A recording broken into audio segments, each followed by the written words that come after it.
Hey, what's up guys? It's Rick with The Digital Divide. Today we're going to be taking a look at Moon Knight. He was always one of my favorite Marvel characters growing up. He was really darker in tone and reminded me more of like a Batman type character, but in the Marvel Universe. I was pretty surprised when Disney decided to pick him up and turn it into a Disney Plus show because it's a very unknown and obscure character in the Marvel world and not many people know about him. It also tackles some pretty mature themes.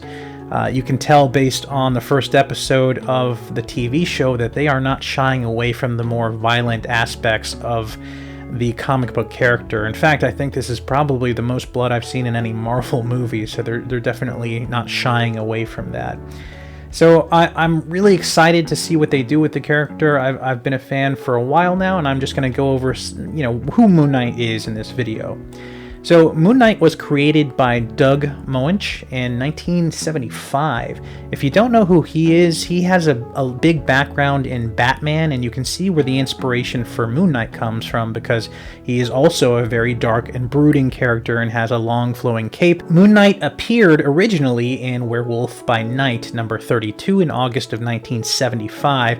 He was never really meant to be a long-standing character or a franchise character for Marvel. He was kind of introduced to be the perfect antagonist to a werewolf because at the time Marvel was pushing their horror-themed comics like werewolves and vampires, The Tomb of Dracula, and as we all know, werewolves are susceptible to silver and they get their powers in moonlight when the moon comes out. So they needed an antagonist whose primary weapons were silver and also happened to get powers when the moon came out. So they didn't expect him to go far, but he ended up being a popular character. So the following year, in 1976, they put Moon Knight on the cover of Marvel Spotlight 28 to see if people would buy a comic book that starred Moon Knight, to see if maybe they could give him his own series. And people did buy it. So it took a while, but in 1980, Moon Knight finally got his own permanent series with Moon Knight #1, and this was a really cool book. It went over the origin of Moon Knight as a character. He suffers from dissociative identity disorder, so it goes into that. I'm going to say that Moon Knight's primary or real identity, quote-unquote real identity, is Mark Spector. He's in the center here. Now, Mark Spector served as a Marine and briefly as a CIA operative before becoming a mercenary. He's the one who actually gets the abilities of Moon Knight in the comic books.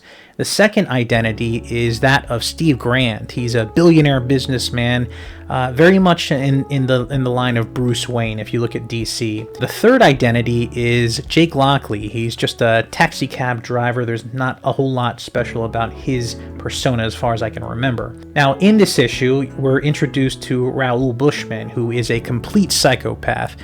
He's a fellow mercenary who goes completely off the hinges and ends up killing an archaeologist right in front of his daughter, and it's really brutal.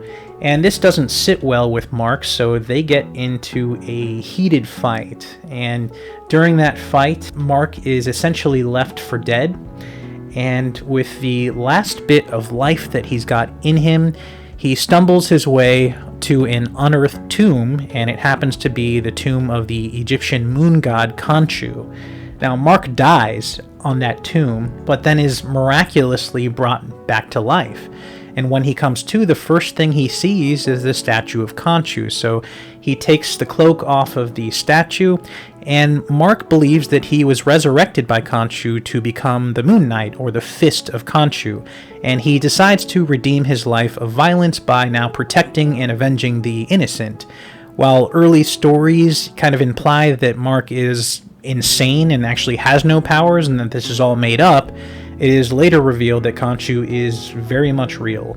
And this is what Khonshu looks like in the comic books. It's a very odd design. He's got like a big bird-shaped head. You may have seen parts of him in the first episode of the show if you've been watching that. But he did resurrect Mark, and he granted him certain abilities. Now, his abilities in the comics are kind of all over the place. They're not well defined, but what we do know is that they're based on the phases of the moon, as his name would imply. So if it's a full moon, that's when he's at full strength, and so forth. And it's kind of interesting. He's got hand-to-hand and tactical combat from experience in the military, but there is another version of Moon Knight, and that is Mr. Knight.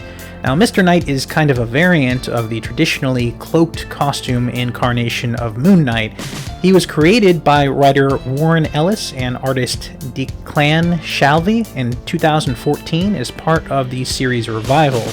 He retains the strength and hand-to-hand combat skills of his cloaked counterpart, but he dislikes traditional superhero tropes and prefers to think his way out of situations, more in the line of like Sherlock Holmes. We know that this version of Moon Knight is going to appear in the show courtesy of an Empire exclusive, where they got some pictures of what he's going to look like in the Disney Plus show, and I think it's perfect. I think it's spot on with the comic books. This is a more recent version of Moon Knight that was introduced, and it's going to be interesting to see that as well as the traditional version in the same show. So there's only one episode of the show out so far, and I absolutely loved it. I thought it was really intriguing. This is definitely a show that's going to be a slow burn for them. It's not going to be all action. This tackles psychological conditioning, and they have 3 different versions of this character to introduce and explain, so they're going to take their time with it and do it right. And so far, I'm loving it. So the second episode actually comes out today, and I can't wait to see it.